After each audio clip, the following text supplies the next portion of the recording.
evening, everyone. My name is Jeremy Duncan, your host and creator of the TXK State of Mind podcast. Tonight, we're doing a little bit different. We're coming to you on a Friday Night Lights. We have a very special guest with us tonight. He's been so gracious to come on in and talk with us about all the great things that he's doing in the Texarkana, USA community and his plans for the future. We have none other than Mr. Ayden Howard. Hello, sir. Yeah, welcome to the stage. Thank you. I'm so excited that you decided to have me and delighted just to speak to your following, sir. I'm very happy. Yes, sir. I think it's going to be a really good conversation. I had a chance to speak with this young man before we joined the show tonight.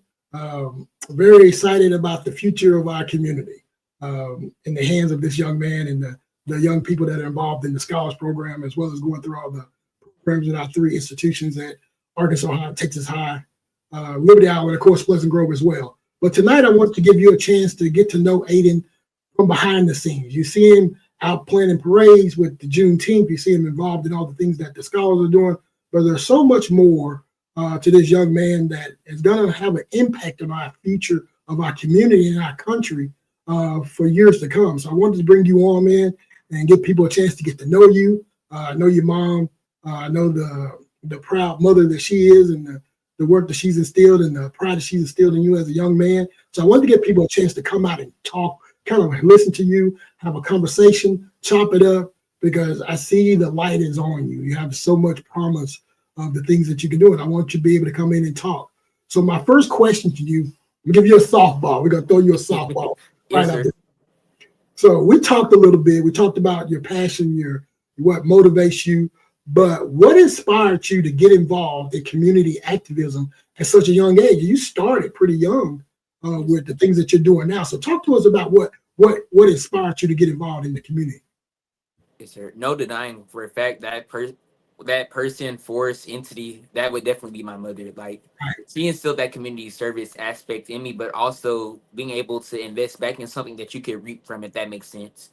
Yes, sir. Like getting out of there into the community. I know when I was a child, I would complain about things. There's nothing to do in Texarkana. Just saying like negative things, but I never got up to try to create a solution to it. So she just instilled in me like it's one thing to have a complaint, but it's one thing to have a problem. A complaint is something that you may express, but you're looking for a solution. A problem is something that you've settled for.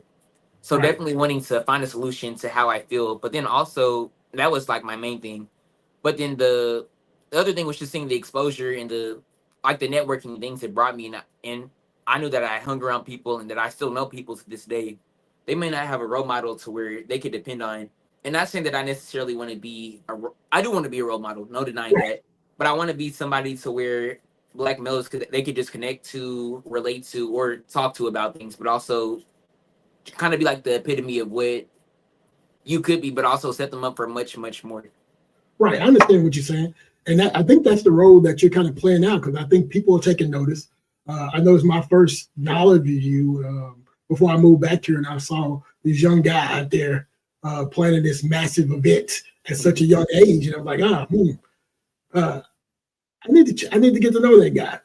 And so, and thinking about the Juneteenth parade that you've been planning for so many years, can you share a little bit about your journey in developing that, deciding to take over that handle to say, I want to be able to talk about Juneteenth. I want to be able to highlight all the different contributions of my community. So can you share a little bit about that? Yes, sir. I'm actually very glad you asked that question, because initially Juneteenth parade wasn't going to be Juneteenth parade. Right. It was going to be like the Black Business Parade, because my first year hosting the parade was in 2021. And that was the year, I believe like a year prior to that, or not even a complete year, just a couple of months. My mom had first started her entrepreneurial journey with Resilient Studios. And I saw like as a Black woman, it was kind of different. I don't know any business owners personally as much as I know my mom, but I've seen other business owners. And I've seen like how easy it was to network or get help or just get the assistance that, of course, like business owners need. And I saw that it wasn't the same with her. I mean, she faced adversity. So I wanted to like create some type of network or system that all types of nonprofits, organizations, businesses could come together and help each other. But help is one thing, but communicate was that's what I look for more. I wanted like a communication source between different networks, just like a whole networking system. and I wanted to have it in the month of February. But of course, like proudly today, it's Black History Month. The whole Right. month of February is Black History, and I wanted to do it in February, just because like the time February is a special month to me. That's my birthday month and Right. everything. All So it's right. like, oh, I gotta have this in February. But the thing was that I mean, it contradicted the Black History Parade. And I didn't want to. If there's one thing that I don't want to do, I didn't want to take spotlight or to kind of cut or deprive somebody else of their moment, because I mean the Black History movement and parade in Texarkana, it's been going on years before I was even born. So I Right. wouldn't want to just come in and steal something, even though like it was an original thought. I wouldn't want to intervene with something already existent. So I'm just kind of thinking about, oh, what else could I do? What else could I help with? And then my mom told me that, okay, so she told me about Juneteenth, and I knew what Juneteenth was, but I didn't know the severity of it or like the depth of it. I didn't know what it really commemorated and what it meant. Right. So honestly, like before I honestly internalized that, oh, I'm gonna host a Juneteenth parade, it was more of an educational moment for me.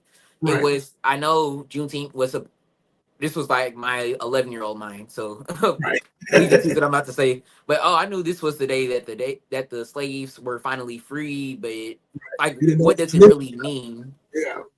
Yes, sir. And then once I was way more informed with that, that kind of inspired me to just be like, okay, so I was an 11-year-old, and even though I heard about this prior to on my 11 years on Earth, I've heard about it, but I never got like the true definition of what Juneteenth was. How could I use this information that I just received to spread with others and like help them become more knowledgeable, for number one, but also to still create this network that I wanted initially. Right. And then with the help of my mother, that was the birth of just Juneteenth parade. It Right. was it was a lot more than, okay, so to be honest, like, of course, I go to the Christmas parade and the Black History and the MLK parade every year. I'm like, Right. oh, it's just people driving in lines in cars. What could be so hard about it? Or it's people setting up and selling their product. What could be so hard about it? But like the months that it takes to, if you really want an event to go like how you visualize it, the months of planning and preparation that it will take prior Right. to it, boy, it would drive you crazy. And I understand. that's what I learned doing it. I just learned Juneteenth. I don't know, like it taught me so much. It taught me, number one, about my ancestors, who they were, two, who I want to be, and how I want to help their memory and their fight be known for generations to come. But third, it taught me like a sense of business sense that I didn't have prior to this. I the thing I honestly feel that having experience on something is way different than somebody telling me something, because you could tell me, I mean, you're pretty well informed with like the law and how the civics and how the government works. You Right. could tell me, you could be my teacher and speak to me 8 hours a day about it, but until like I actually find out about it, Yeah. yeah, experience hits different. So even though like I saw my mom having a business, actually getting out there, contacting people, asking for sponsors, setting up deadlines and stuff, like that really started my business mentality or my entrepreneurial mentality. Yeah, because I think you're really right in the points that you're making, because getting involved, getting hands-on experience, that allows you to be able to see all the work that's going to need for you to be successful in that area.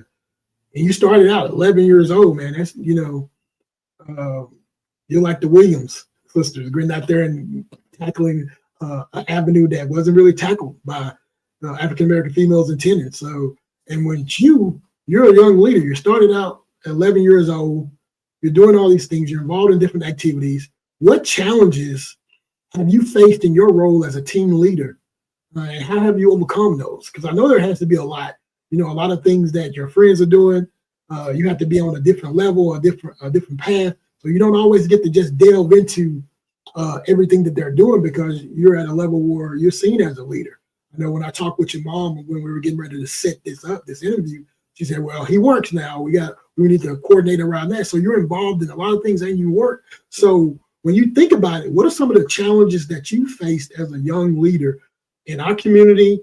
I know you're going to different conferences around the state. So what are some of the things that you experienced as a challenge, and how have you overcome those? Yes, sir. There's definitely been like a lot of benefits, but the issues and adversity it took like to get past that, I get there's a handful of them, and I'm happy like to talk about it, but I just gotta think about. There's one that I really would like to focus about. Go We ahead. hear about discrimination in terms of appearance, disability, race, ethnicity, religion, whatever, but we don't I feel like that we don't talk about age-related discrimination as much as we Right. could. Not being taken seriously as an 11-year-old, I remember people, I don't think that they saw me as somebody who had a dream or somebody who was trying to accomplish something, but more as a preteen just wanting something, but not wanting to do the things that it takes to accomplish it. I Right. remember one time I had asked, I was going around. This was when I was at like actually hen. This was my first. This was my second year doing it, and by my second year, I still didn't have like the prominence that it has this year. Like this year, I don't have to, if I still want to, and I still do, just to be involved in the community and physically see the process. But like this was when the getting on oh my goodness, getting entries You for the good? parade really depended on me physically getting out there. I Right. walked into one shop and this man said, I showed him my flyer. I said like it had a speech prepared for everybody, and it was personalized to whatever business I was going to. You're on the right track. Yes, sir. And I went in there and he talked. He says, "Oh well, are you asking for money or is this for charity or something?" And back then, like that truly offended me. And even to this day, like it still left the mark because I told you about it. But I just Right. realized that as a youth, number one, as youth, period, but secondly, as a black male, my message won't be taken as seriously, or it's not going to be internalized the same that it could be as my counterparts or somebody different. So definitely just like the age related discrimination in terms of how serious and determined I was to make my dreams accomplish. But secondly, and me and my mom, like we've even previously, like we've argued about this, but wanting, being a teenager in this age, like I still want to experience some things. Right. And it's like, being a leader, I feel like that I've been deprived of some experiences, or I felt that previously. Now I understand that, like, as a leader, you have to do you have to have number one leader characteristics, but then secondly, you have to have leadership actions. Like, you have to present yourself as a leader. Right. So I would say that, like, transforming and transitioning on the person who I wanted to present myself as, that was another main thing that I had faced. Those were two pretty big things. And Okay. then sorry, can I Yeah. say one more? Yeah. Go ahead. You got it. The third one was really just getting connected to Texarkana because prior to this, I didn't have any deep rooted connections with anybody in the community. Besides Miss Shakita Burke surrounded Albury with the scholars, I wasn't connected to anybody else, and I had no outlet to talk to anybody or to spread these ideas or to get help. So networking, I would say the first 2 years of the parade, that definitely my networking and my social battery kind of went up. I would say 200%. Right. Because I was never a shy person, but if I didn't have to be the person to where you look and you're like, oh, that's Ayden. I wouldn't have wanted to be like, I like being in the background or I like just being the observing person. I don't think being shy or timid, that doesn't describe me, but wanting to take on and adapt to being a leader, that was another challenge that I faced. Yeah. Same with me. I think you're on the right path. Being a young leader, uh, you're always going to function in that role. I've been there. When you move into get into college, they're going to see you have the light on. Certain people are born to be leaders. You really can't. People can try to train and train and train their whole life, but it's something that's already in you, and it's groomed. And so you're going to find that as you move into different spaces, when you get ready to go into college and you get involved at that level, and then when you move into the corporate world, you're going to have those same experiences. You're going to be the youngest person in the box. I've been there. I've been the youngest supervisor, being 24 and having people that I supervised that were in their 40s and 50s. And the thing that you're doing and that you're learning right now is that you're learning how to adapt to that population that you're leading. You learn how to attend to their needs so that you can be able to get the best benefit or the most get them to be able to have their fullest potential. So you're on the right track. So, and you have a really great role model in your mom, and that leads us into my next question: is Yes, who are your role models? Your mom influenced you a lot, but who are your role models? How have they influenced you to continue your work in the community? You mentioned how you would go into spaces and people really weren't receptive to you because of your age, but who are those people that nurtured you along with your mom to say, keep going, Ayden? You're doing this for a purpose. So who were those people? Who were those role models? Okay, so I'm trying to think about that one because I grew up in a single parent home. My father, he's not active in my life. So my Right. mother she was just kind of like she taught me like a lot of different aspects of life. So that's why she's definitely my number one role models. there Okay. have been a couple of people in the community. Brian Matthews, like later in my journey, he definitely has came in, helped me, and taught me how things work, Good especially man. in terms of government, because I also voiced to him my vocational interest at the time, which I mean, it's probably a complete 180 from what I want to do Right. now. But back then, he talked to me about that. So Brian Matthews is definitely one. He taught me the political aspect of Texarkana life, but then not even Texarkana, just national life. Yes, sir. Uh, Rotary and Club. also, yes, sir. Derek Keener, he's Mr. The Yeah, I comedian know man this. Derek Keener. Yeah, yeah. Derek Keener, he's definitely been one for me. He taught me like how to network, how to Good have a man. conversation, how to communicate for that aspect. But then also he always was somebody to where anytime he could support me, he chose to. But then on top of that, like he always would emphasize the fact that like he knows how important it is to have somebody to push him to get closer to that goal. Right. Yes, sir. You He you was name definitely you one. name some great people, man. I know them both. When you think about it, with your mom, I also grew up with a single mom. I Yes, know I sir. spoke to you earlier, like she had me involved in all kinds of things, from theater camp to she used to do the boosters all the time for the athletics at Grimm Stadium for a while. But when you think about all those people, they're pushing you, they're motivating you. What motivates you to keep going? What motivates you to keep going out there in the community? You definitely you got some highs and you have some obstacles. What motivates you to keep that balance, to know that you have these responsibilities as a leader, and what motivates you to keep pushing?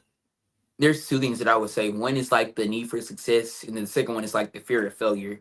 Right. Like for me, the need of success, I feel like that I've got accolades and I've accomplished things like by the grace of God. Like He's allowed me to get some things completed and done in life. So it's Right. like I would hate to feel that if I worked hard and put in years of like community service and leadership, like working on my leadership skills and advancing myself as a person, to feel like that would make my younger self feel. I don't know how to describe it. I feel like it would really harm my younger self. And Right. then secondly, that fear of failure. I know like all the sacrifices and that I've made, my family's made, and that all that I've been through, like to have the to have had like the platform and the things that I've had built up, to feel that never was really an option for me. Right. But then secondly, well, uh, besides those 2 points, a third thing is that I've been outside of Texarkana. I've like my skills have took me to Dallas, Las Vegas, Nevada. Like I wouldn't say all over the United States, but it took me to some pretty essential points for like the Black youth, Washington D.C. Right. So to just go to these different places and see how other Black people, how other African Americans are able to be successful in what they do and be able to be leaders, be able to be resilient and strong, it's kind of like, oh, I want to do that and I want to take us to the next level. So definitely also the ambition and the aspiration to take Texarkana and take the Black community to the next level, that drives me on a daily basis. Man, I tell you, you're on the right path. How do you go about engaging and inspiring other young people that you encounter on a daily basis? You're in the scholars. I'm sure you're volunteering at the lower level grades. How do you go about keeping them engaged and inspiring them to be able to do not to so much do what you're doing, but find their niche so they can be able to impact the community as well as from their perspective? How do you go about motivating them or inspiring them to get engaged and involved? I would say relatability and listening, because if you want to help somebody, I feel like there has to be a sense of connection. And I connect with people by relating to either how they feel or their dreams or ambitions. So I can speak to somebody and we may not have a lot in common, but if I'm able to just find that one thing, I can use that like to cultivate like, okay, so we have even though it could be one thing in common, how do you feel about that? I'll tell you how I feel about it. We can brainstorm about it. And then listening, like I can speak I can speak on behalf of all of us. Like we want somebody to listen to us. Right. It's one thing to just get advice thrown at you, but if you hear what I say and you listen, and then we both construct the solutions to the issue, like that's very essential. I think that a liaison between the older and the younger generation is needed. But then, secondly, listening from both generations, that's very essential to make sure that a change is happening. The That's how I definitely would connect, relating number one, because like I said, you have to get into their mind, help them and be able to help them. and then listen. You can listen to what they have to say to you, and then they can listen to how you feel about it. And in terms of, I'm sorry, one more thing. You good, In man? terms, yes, sir. In terms of finding your niche, to help somebody find their niche, you definitely need to know the person and know their core principles and values. What is something that they're very adamant about, or something that they don't like, something that they would like to see change or improve, or something that they want to help maintain or keep consistent. Right. Knowing knowing your audience in all aspects of life, whether that's you speaking to somebody or building relationships with somebody, that's something you need to do, is get to know the person to be able to help them learn their niche. Man, you good. I love it. I love it. So when you think about it, I'm pulling into, because we talked about some things before we got on. We talked about what you're doing in high school, but we also talked about your plans for the future. So when you think about it, next question: what are your plans for college? How do you think your experiences as a community activist, being involved, will influence your college journey? Because I know you have some choices, some really good choices. You haven't made up your mind yet, but what are some of those plans for college for the future? What do you want to do? Or have you thought about what you want to do? Yes, sir. Me and you spoke about this before we got on. But Yeah. to the audience, I still don't know exactly where I would want to attend my collegiate career at. But definitely I want my community service to drive me, but I also want whatever my college life is, I want that to connect to that transition between adulthood. I want I want a connection between those two, but then I just want the community service to drive me. I'm sorry, can you guys like the first, like the Yeah. part A of that question again one more time? Yeah. What are your plans for college, and how do you think your experiences as a community activist will influence your college journey? Okay, Because thank yeah, yes, sir. because Sorry. the things you're doing right now, man, you're creating a path for whatever. You may not know what you want to do now, but once you do, everything that you're doing right now is going to set you up for success. So when you think about your college plans and the experience you had, how's that going to influence your college journey? Yes, sir. I'm a leader, and that's something I kind of learned. So wherever I go, I need to make sure that I'm a leader and that I'm helping make that change. So I definitely want to go somewhere to where it could have possibility and opportunity for growth, but then also somewhere that I could come in and pioneer or innovate a complete new path. Okay. Uh, I want to Yeah. study abroad. That's something I don't tell a lot of people, but I want to study outside of the country, outside of the Okay. United States. I would definitely be interested to be here, to be wherever I attend college on campus for a semester, just like to get that American college life. But I'm very ecstatic to get out into the other parts of the world and just see the culture. Yeah, you could be saying like my oldest daughter. I was telling you earlier, she's in her second year in pharmacy program. She'll be going into her P3 year, and then her final year, and she's going to have opportunity to be able to go and study abroad, and because our field is to become a compounding pharmacist. So studying abroad is going to allow you to be a little bit more well-rounded, to see how things are done on a global level, to see how you can hone your leadership skills to be able to come back to our community and be, if you choose to be able to impact that. And so my next question, and we'll come with our final question, but my next question is to how do you hope to impact your community in the long term? You're doing a lot of great things now. You plan on going out in society and making an impact there. But what impact do you hope to make in your community in the long term, even if you're not here? Mhm. I hope that I can make an impact that helps businesses communicate, help each other, and network with each other, just for like the socioeconomic development of Texarkana, but then also just so businesses aren't the buildings that they happen at or the devices that are in them, but it's the people there. So I want to see people connect in Texarkana. I want to see businesses connect, and I also want to see the older generation and the newer generation connect. Like if I am able to see that happen and manifest into fruition, you don't understand like the type of happiness that would help me see. I Right. want to see that like the older generation, I mean, they have like the past that helped us get here, but they also have knowledge and they could give us predictions or projections for the future. The Right. newer generation, we have like a sense of self, I would say more than like the older generation had, but then also we're more experienced and we're more knowledgeable about like the new technology we have, Got the it. new resources that we have. So working together, that and those like the older generation and the newer generation and businesses coming together, like Texarkana could become like a powerhouse city in the United States. Like there's no telling what we could do once we have those things accomplished. And Exactly. that's what I want to work towards to just get Texarkana to that next level.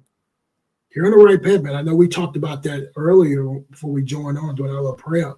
And we talked about the history of Texarkana. We talked about the Jameson building, and we talked about, because we both toured and our parents talked to us about it. It's so much history within our community, just in that downtown area, that I think the entrepreneurial spirit of people within our community, if we can just bundle that and put it back there, and how much we can grow, because we talked about how our biggest impact, yeah, we can do it on the national level, whether it's voting, being active, but our biggest impact is going to come at the local level by getting out there and vote, impacting the community through our civic duties, being able to vote, getting involved with the election system, so we can be able to make change.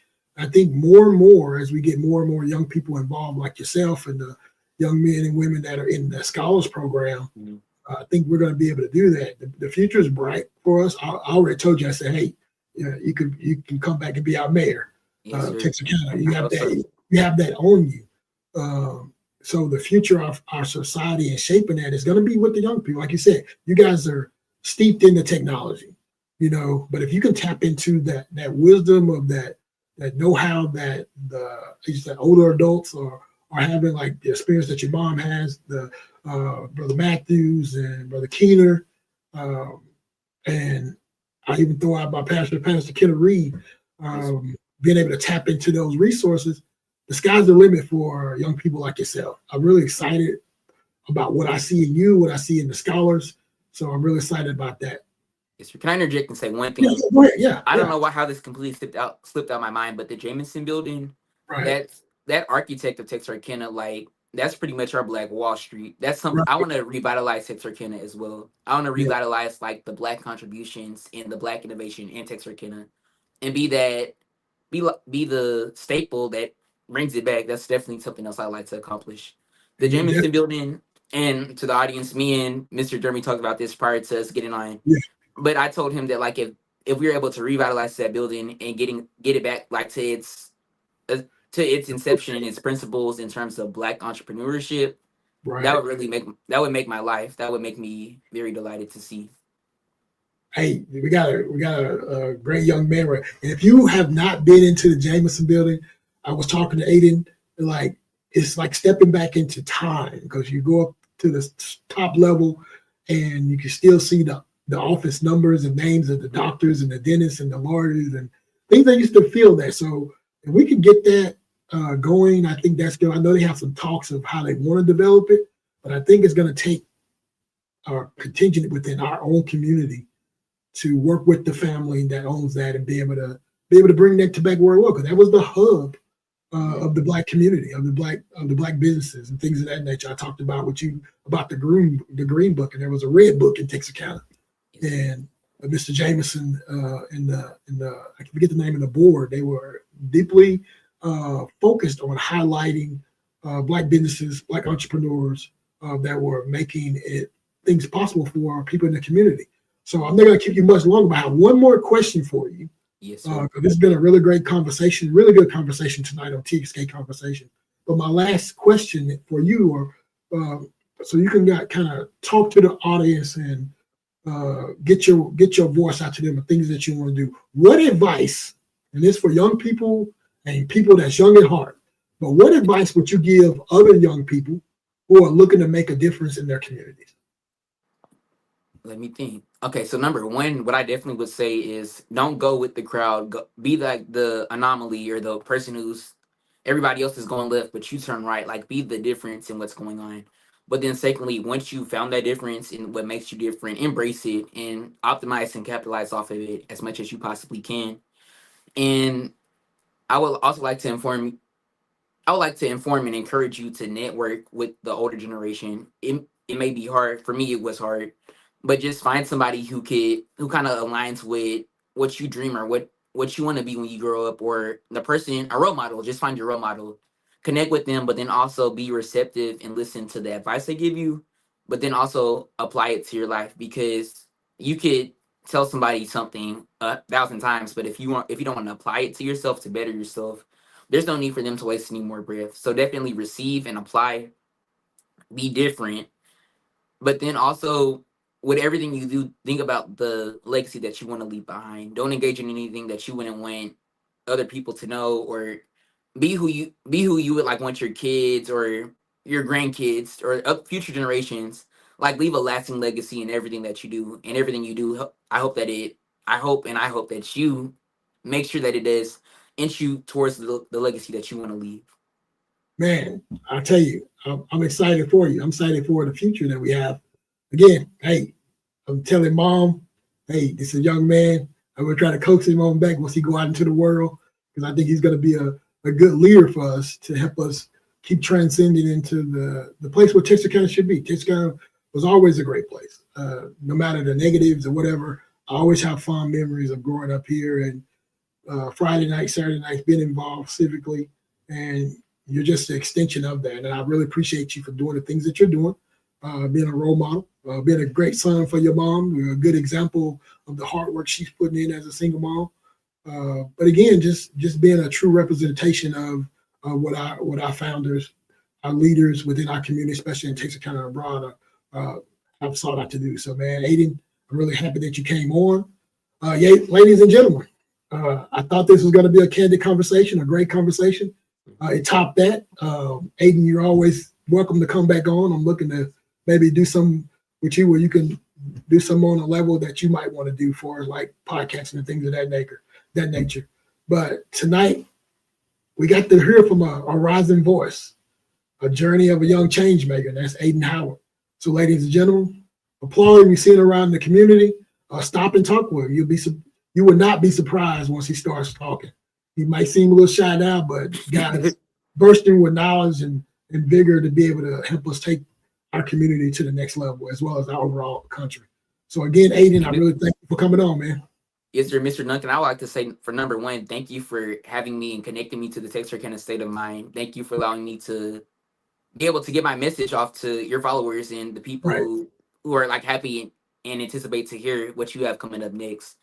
And then secondly, thank you for recognizing and acknowledging my accomplishments, because as the youth, sometimes we could get discouraged when we don't hear we can do something and like we want to get praised for it.